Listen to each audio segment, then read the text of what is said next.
మీరు నన్ను నమ్మగలిగితే నేను మీతో ఒక సత్యం చెప్తా. వెంకటేశ్వర స్వామి ఇప్పటికీ వింటారన్నీ. అన్నీ తెలుసు ఆయనకి, అన్నీ తెలుసు. ఎవరిని కొండ మీదకి రానివ్వాలో తెలిసి, ఎవరిని రానివ్వకూడదో తెలుసు. ఎవరు తనకి పరమభక్తుడో తెలుసు, ఎవరు భక్తుడు కాడో తెలుసు.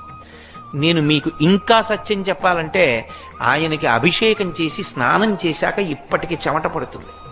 ఆ చెమట తుడుస్తారు బట్టతోటి. ఆ తుడిచిన బట్ట వాసన చూస్తే సువాసనలు వస్తాయి.